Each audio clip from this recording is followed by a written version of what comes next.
ceiling.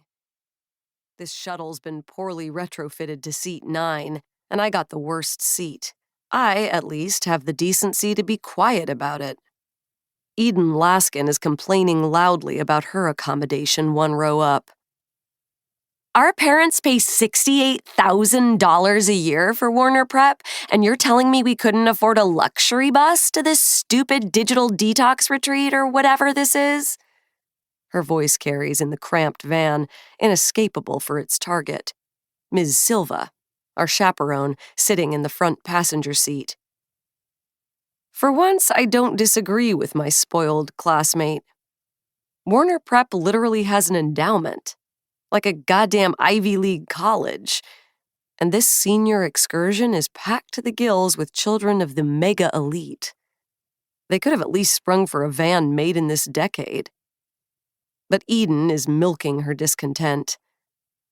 I know you're like super old and phones don't matter as much to you, but we've never known a life without them, she continues. It's over the top. Par for the course for Eden, I suppose, but still. Then I see Eden's phone poised just so to capture our 40-something guidance counselor in profile.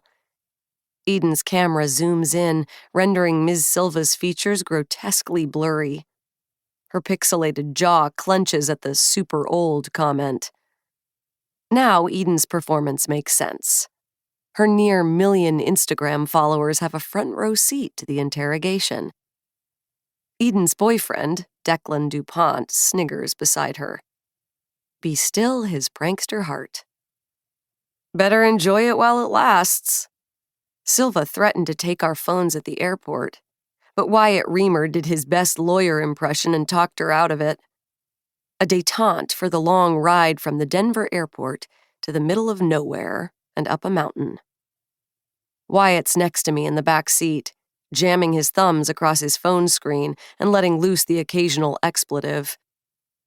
I half wonder what game has him so engrossed, but don't dare ask. Wyatt has a habit of moving from mansplaining a game to forcing crypto down people's throats faster than you can say Fortnite. I shift my attention back to Kate in my ear, coming off the product flogging and queuing up this episode's case.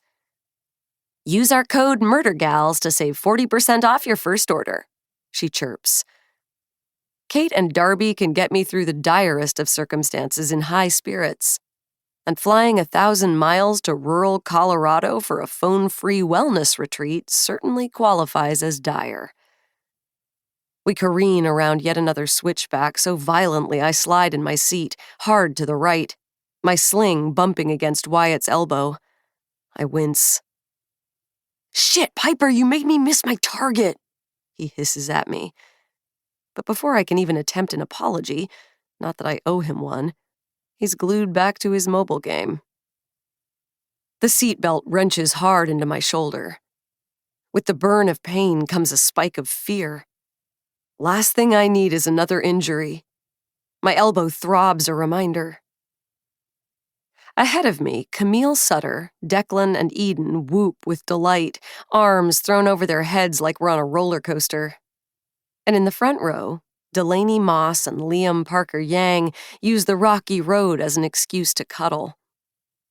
Only Willa Hawley, squeezed on the end of the bench beside Delaney and Liam, mirrors my anxiety. She's clutching the armrest so tight her knuckles have gone white. Her nervousness fuels mine. Does this van have snow tires? Or whatever it is you're supposed to have on your car up here in the mountains? Chains? Rock salt? Cold weather things we Los Angeles kids have no clue about. The driver seems nonplussed. He yawns up in the front seat as we sail into a brief straight stretch. And now I've missed the whole setup for this case. With a sigh, I tap pause on my phone screen and push my noise-canceling headphones off my ears again. I'm too distracted by the classmates I've had the good fortune to mostly avoid the last 3 years. Eden ends her live stream as Declan nuzzles her neck and kisses his way up to her ear. I've already warned Wyatt we'll be sexiling him later, he says, his voice husky.